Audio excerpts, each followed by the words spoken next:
John's an unusual gospel, isn't it? If you've looked at John in comparison to Matthew, Mark and Luke, his gospel's not a bit like theirs, is it? They have they take the line almost of almost a chronological kind of revealing of what Jesus did. So Jesus went here, and then he did this, and then he did that, and then he went to Jerusalem, then he came back again, and he went to Galilee, and he did all these healings along the way. John wrote his gospel many, many, many years later when he was an old man. And I suspect he had opportunity to reflect over those years on what he had seen in the life of Jesus. And so he writes his gospel in an entirely different way. And actually, not always in the same chronological order that the other gospel writers have written theirs, which sometimes makes you kind of think, oh, well, I thought that came before that. John doesn't care about those things. He has a different strategy altogether. And what he wants to do is to make the case that Jesus is who he says he is.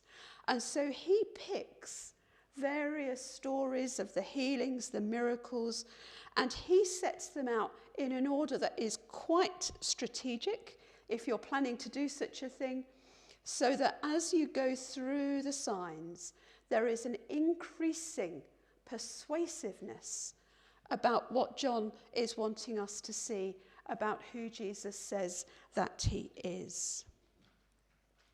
So John doesn't tell us all that Jesus did. He doesn't tell us nearly all the miracles or the healings or anything else. In fact, the last verse that I'm going to read in a minute says, if I was in the right chapter, the first of many signs which revealed his glory. So John acknowledges, actually, that this is not the entire account of Jesus' life. But he's not wanting to give an account of his life. He's making a case for who he is. And the signs that John uses are miracles that are publicly done. So they're out there with people watching on. And they all direct attention to God. Jesus doesn't take the glory for himself. The first of the signs of John is the wedding at Cana.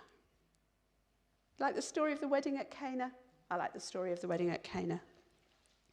Such a quiet miracle, isn't it, this one? Such a quiet miracle. We're going to read it. It's John chapter 2, verses 1 to 11. On the third day, a wedding took place at Cana in Galilee. Jesus' mother was there, and Jesus and his disciples had also been invited to the wedding. When the wine was gone, Jesus' mother said to him, "They have no more wine."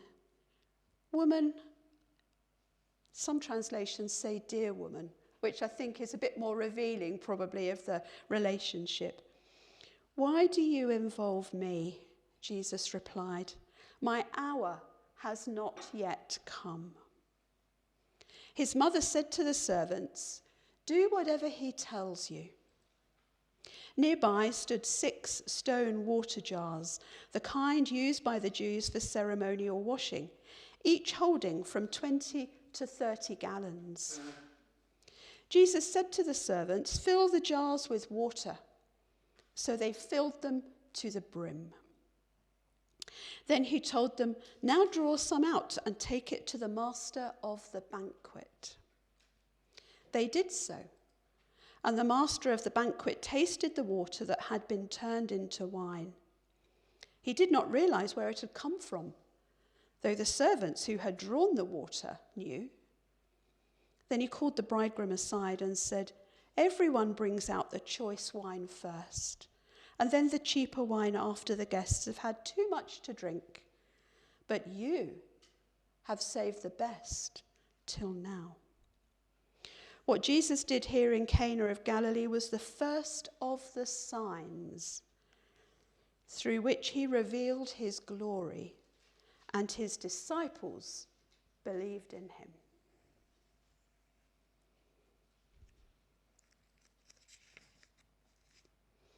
Cana,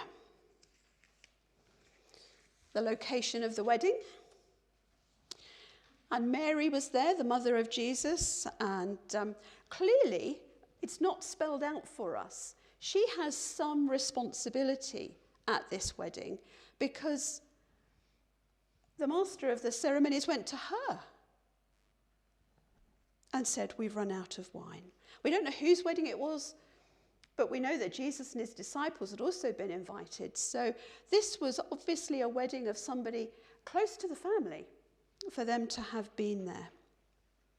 And as you know, the wedding celebrations went on for several days, and so the good wine was served first, and then when guests could no longer tell the difference, the cheap plonk came out afterwards. But even the plonk had run out, so they must have enjoyed the wine very much.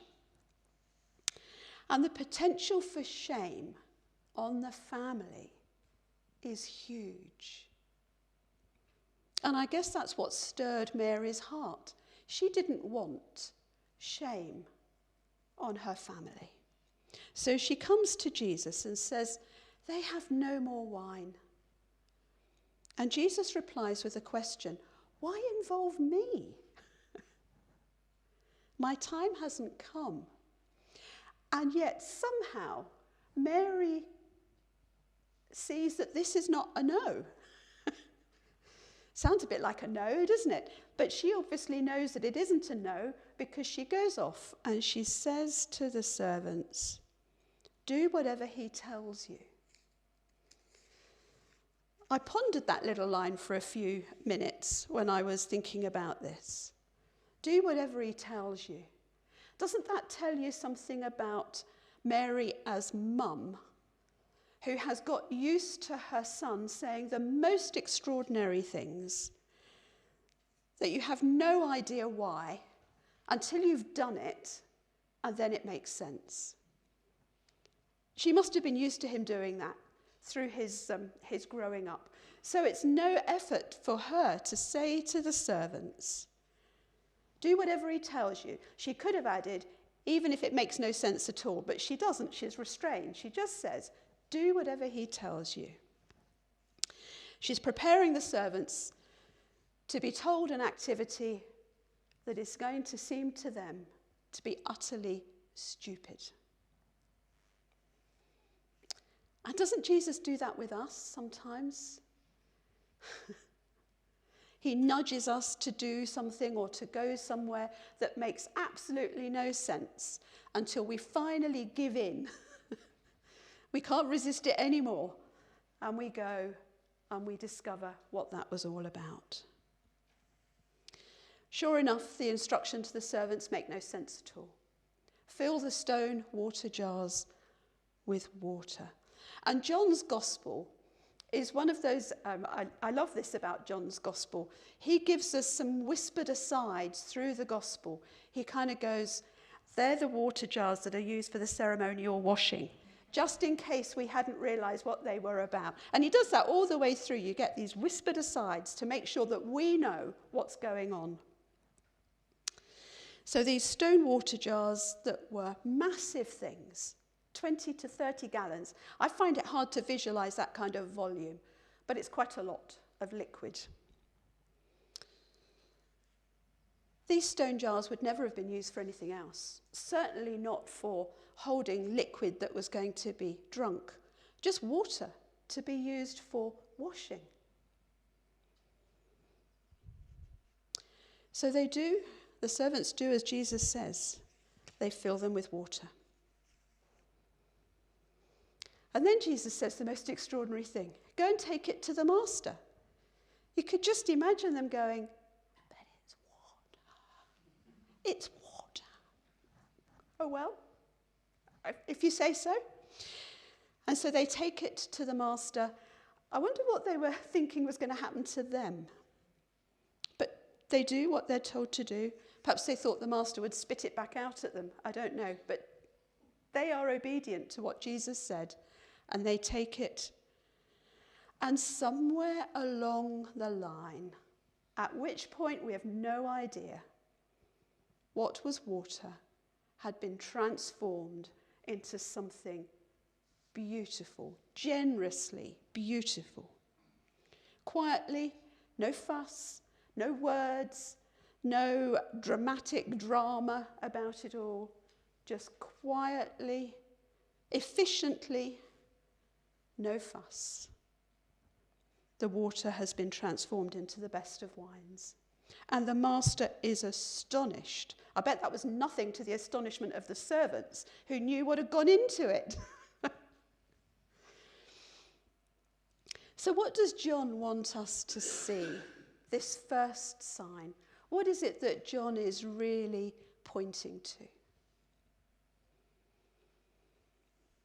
This sign is about the creative power of God to change something, one substance, into something that is a different substance.